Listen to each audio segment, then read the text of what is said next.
Hi అండి, welcome to my channel. ఈరోజు కూడా ఒక మంచి మనీ సేవింగ్ టిప్ అయితే మీతో షేర్ చేస్తున్నానండి. ఇక ఈ మనీ సేవింగ్ టిప్ వచ్చేసి 30,000 రూపీస్ శాలరీ ఉన్న వాళ్ళ మంత్లీ బడ్జెట్ ప్లాన్ అనమాట. అంటే 30,000 రూపాయలు సంపాదిస్తూ కూడా మన ఖర్చులు పోను ఎంత అమౌంట్ సేవింగ్స్ చేసుకోవచ్చు, మనం మంత్లీ బడ్జెట్ ఏ విధంగా ప్లాన్ చేసుకోవాలి అన్నదైతే మీకు ఈ వీడియోలో అయితే షేర్ చేస్తున్నానండి. ఇంకా వీడియోని అయితే ఎక్కడ స్కిప్ చేయకుండా అయితే చూడండి. అంతేకాకుండా మన ఛానల్ ఫస్ట్ టైం కనుక చూస్తున్న వాళ్ళు ఎవరైనా ఉంటే మన ఛానల్ సబ్స్క్రైబ్ చేసుకొని పక్కనే ఉన్న బెల్ ఐకాన్ని క్లిక్ చేయడం ద్వారా నేను ఏ వీడియో పెట్టినా మీకు నోటిఫికేషన్ రూపంలో అయితే వస్తుంది. ఇంకా వీడియో అయితే స్టార్ట్ చేద్దామండి. మన మంత్లీ బడ్జెట్ ప్లాన్ వచ్చేసి 30,000 రూపీస్ కాబట్టి 30,000 రూపీస్తో ఏ విధంగా ఎంత అమౌంట్ ఎక్కడ పెట్టాలి అంటే ఏ విధంగా ఖర్చు చేయాలి అన్నదైతే మీకు ఇప్పుడు వీడియోలో అయితే షేర్ చేస్తున్నాను. ఇక ఫస్ట్ అయితే మనకి శాలరీ రావడంతో ఇంటి అద్దె గురించి అయితే పక్కన పెట్టేస్తాం కదండి. ఇంటి అద్దె కూడా మ్యాక్సిమం 5,000 అయితే మించకుండా అయితే చూసుకోండి. మ్యాక్సిమం 5,000 ఉంటే మాత్రం ఇక మిగిలిన వాటికైతే మనం ప్లాన్ చేసుకోవచ్చు అనమాట. ఎందుకంటే మనం ముందే శాలరీ రావడంతో ముందే ప్లాన్ చేసుకున్నాము అంటే ఇక ఎక్కువ ఖర్చులు కూడా ఉండవండి. ఇంకా ఆ విధంగా అయితే మనం ముందే ప్లాన్ చేసుకోవాలన్నమాట. ఇక ఫస్ట్ వచ్చేసి ఇంటి అద్దె అంటే రూమ్ రెంట్కి సంబంధించి 5,000 పెట్టుకోవాలి. తర్వాత సరుకులు అయితే 4,000 తీసుకోవాలండి. ఇంకా మనం బియ్యం అయితే మ్యాక్సిమం 1,500 నుంచి అయితే ఉంటాయి కాబట్టి 1,500తో ఒకటైతే పెట్టుకోవాలి. నెక్స్ట్ గ్యాస్ రేటు కూడా రోజు రోజుకి పెరిగిపోతుంది కాబట్టి అదొక 1,000 రూపాయలు అయితే పక్కన పెట్టుకోవాలన్నమాట. ఇక మిల్క్కి వచ్చేసి ఒక 1,000 రూపాయలు. ఇంకా మనం మంత్లీకి ఒకసారి అంటే ఇక వీక్లీ ఒకసారి తెచ్చుకుంటాం కాబట్టి కూరగాయలైనా పండ్లైనా నెలకు వచ్చేసి అయితే ఒక 2,000 రూపాయలు అయితే పక్కన పెట్టుకోవాలండి. ఇంకా చిన్నపిల్లలు ఉన్నారు అంటే వాళ్ళకి సంబంధించిన స్కూల్ ఫీజు అది కూడా ఇక నెలకు వచ్చేసి ఒక 2,000 కట్టేటట్టు అయితే మనం ప్లాన్ చేసుకోవాలన్నమాట. ఇంకా పిల్లలు పెరుగుతున్నారంటే స్కూల్ ఫీజు పెరుగుతూనే ఉంటుంది. అదేవిధంగా కూడా మనం శాలరీ కూడా పెంచే విధంగా అంటే ఎప్పుడు ఆ 30,000 రూపీస్తో అయితే ఉండలేం కదా.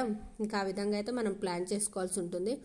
ఎందుకంటే కొంతమంది కామెంట్ చేస్తూ ఉంటారు, 2,000 రూపాయలు ఎక్కడ ఉందండి ఫీజు, ఇంకా ఎక్కువ ఉంటుంది అనేసి అంటూ ఉంటారు కదా. అటువంటి వాళ్ళైతే ఇక ఈ విధంగా అయితే ప్లాన్ చేసుకోవచ్చండి. నెక్స్ట్ ఇక టీవీ మొబైల్ రీఛార్జ్ వచ్చేసి ఒక 1,000 రూపాయలు. ఇక హస్బెండ్ ఆఫీస్కి వెళ్ళడానికి బైక్ అయితే కావాలి కదా, ఆ బైక్కి కూడా పెట్రోల్ కానీ ఇలా డీజిల్ అవి యూజ్ చేస్తూ ఉంటారు కాబట్టి ఇక వాటికి ఒక 500 రూపీస్ టు 800 రూపీస్ అనమాట. నెక్స్ట్ బర్త్డే లేదంటే అప్పుడప్పుడు మనం మూవీస్కి వెళ్ళాలనుకుంటాం కాబట్టి వాటికి ఒక 1,000 రూపీస్ నుంచి ఒక 1,500 రూపీస్ వరకు అయితే మనం పెట్టుకోవాలండి. ఈ విధంగా మనం ముందుగానే మంత్లీ బడ్జెట్ ప్లాన్ చేసుకున్నాము అంటే ఇక వేస్ట్ ఖర్చులు అయితే ఉండవండి. సపోజ్ చెప్పాలంటే మనం సరుకులు తీసుకోవడానికి గ్రాసరీ షాప్కి వెళ్ళాము అంటే మన ఇంట్లో లేనివే ఎదురుగా కనిపిస్తూ ఉంటాయి. అవి అవసరం ఉన్నాయా లేదా అన్న సంగతి పక్కన పెట్టేస్తే ఇక కనిపించినవన్నీ కొంటూ ఉంటాం. ఆ విధంగా కాకుండా మనం సరుకులకు వెళ్ళేటప్పుడు కూడా మన ఇంట్లో ఉన్నాయి మాత్రమే ఇక దాన్ని బట్టి చూసుకొని లేనివి తెచ్చుకోవాలన్నమాట. ఒకవేళ కొంచెం ఉన్నాయి అంటే వాటిని ఫస్ట్ యూజ్ చేసుకోవాలి. ఇప్పుడు కొత్త తెచ్చుకున్నప్పుడు ఇక అవి తర్వాత యూజ్ చేసుకోవాలన్నమాట. ముఖ్యంగా సరుకుల విషయంలో అయితే అలా మనం ఖచ్చితంగా ఏమేమి కావాలన్నది అయితే నోట్ చేసుకోవాలి. ఇక మిల్క్కి వచ్చేసి 1,000 రూపాయలు, కూరగాయలు పండ్లు 2,000, school fee 2,000, TV mobile recharge వచ్చేసి ఒక 1,000 రూపాయలు. ఇంకా అంతేకాకుండా బర్త్డే మూవీస్కి వెళ్ళాలి అనుకుంటే ఒక 1,000 రూపాయల నుంచి అయితే 1,500 అయితే పెట్టుకోవాలండి. ఎందుకంటే బర్త్డే కూడా ఎవ్రీ మంత్ రాదు, ఓకేనా. మూవీస్కి కూడా ఎవ్రీ మంత్ వెళ్ళాలంటే మనం సేవింగ్స్ చేసుకోలేము కాబట్టి ఒక మంత్ మాత్రమే అవుతాయి. లేదు అంటే ఇంట్లో 4 మెంబర్స్ ఉన్నారంటే 4 మంత్స్ మాత్రమే ఉంటాయి కాబట్టి ఇంకా మ్యాక్సిమం 8 మంత్స్ వరకు అయితే మనం సేవింగ్స్ అయితే చేసుకోవచ్చు అనమాట. 1,000 రూపాయల నుంచి 1,500 వరకు, ఓకేనా. నెక్స్ట్ వచ్చేసి హాస్పిటల్కి ఎమర్జెన్సీకి సంబంధించి ఒక 1,000 రూపాయలు అయితే మంత్లీ కూడా ఖచ్చితంగా పక్కన పెట్టుకోవాలండి. ఎందుకంటే ఎవరికి హెల్త్ ఇష్యూస్ ఎప్పుడు వస్తాయో కూడా తెలియదు కాబట్టి ఇక ఈ టోటల్ అమౌంట్ అయితే 20,000 రూపీస్ అయితే వస్తుందండి. మనం ఇందాక బైక్కి 500 to 800 అనుకున్నాం కాబట్టి ఆ 800 మాత్రం మనం పెట్టుకోవాలన్నమాట. లేదు అంటే 300 పెట్టుకున్నా సరిపోతుందండి, ఓకేనా. మీకు అక్కడ అర్థమవుతుంది అనేసి అనుకుంటున్నాను. ఇంకా ఆ విధంగా లేదు అనుకుంటే బైక్ వచ్చేసి 300, మళ్ళీ ఇక్కడ బర్త్డేకి వచ్చేసి ఒక 500 రూపీస్, అందుకంటే 1,000 to 1,500 అనుకున్నాం కాబట్టి ఆ విధంగా అనమాట. ఆ విధంగా 800 ప్లస్ ఎంత అవుతుంది అంటే 20,800 రూపీస్ అయితే మన ఖర్చులు అనమాట. ఇంకా అవి కూడా ఎవ్రీ మంత్ ఉండడం కాబట్టి మన మంత్లీ శాలరీ వచ్చేసి 30,000 రూపీస్ అంటే మనం మంత్లీ బడ్జెట్ ఖచ్చితంగా 20,000 దాటకుండా అయితే చూసుకోవాలండి. ఇప్పుడు నీకు చూపించిన దాని ప్రకారం అయితే 20,800 వస్తుంది. ఆ 20,800 కూడా మనం ఖచ్చితంగా 2,000 రూపాయల వరకు అయితే సేవింగ్స్ చేసుకోవచ్చు. ఎందుకంటే బైక్ పెట్రోల్ దగ్గర వచ్చేసి కొంచెం సేవింగ్స్ చేసుకోవచ్చు.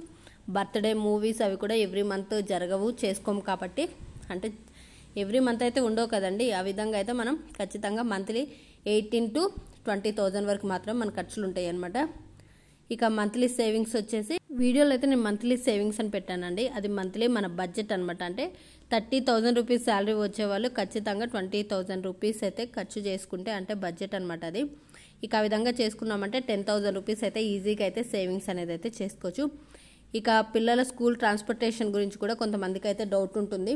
అటువంటి వాళ్ళు ఏం చేయాలంటే స్కూల్కి దగ్గరలో మనం మన రూమ్ సెట్ చేసుకున్నాము అంటే మనం ఇల్లు దగ్గరలో చూసుకోవాలండి. ఎందుకంటే వెహికల్స్లో వెళ్ళినా సేఫ్టీ ఉండట్లేదు ఇప్పుడున్న రోజుల్లో అయితే. అందుకోసమే మనమే వెళ్ళి తీసుకొని వచ్చి మార్నింగ్ టైంలో హస్బెండ్ డ్రాప్ చేసి వీలైతే లంచ్ బాక్స్ చేయడమా, లేదంటే మధ్యాహ్నం టైంలో మనం తీసుకెళ్లడమా, లేదంటే ఈవినింగ్ టైంలో ఒకటేసారి మనం తీసుకొచ్చేటట్టు ప్లాన్ చేసుకున్నాము అంటే ఈ ట్రాన్స్పోర్టేషన్ ఖర్చు తగ్గుతుంది, మన పిల్లల్ని మనం తీసుకొచ్చామన్న హ్యాపీ ఉంటుంది, సేఫ్టీ కూడా ఉంటుంది. కాబట్టి ఈ విధంగా అయితే మనం ప్లాన్ చేసుకోవచ్చండి. ఇక మంత్లీ బడ్జెట్ అయితే మీరు చూసారు కదా, 30,000 రూపీస్ అయితే ఈ విధంగా మీరు ఖచ్చితంగా ప్లాన్ చేసుకున్నారు అంటే మంత్లీ ఖచ్చితంగా 10,000 రూపాయల వరకు అయితే సేవింగ్స్ చేసుకోవచ్చండి. ఈ వీడియో అయితే మీకు నచ్చిందని అనుకుంటున్నాను. ఈ వీడియో మీకు నచ్చినట్లయితే లైక్ చేయండి. మరిన్ని వీడియోస్ కోసం మన ఛానల్ సబ్స్క్రైబ్ చేసుకోవడం మాత్రం మర్చిపోవద్దు. Thanks for watching.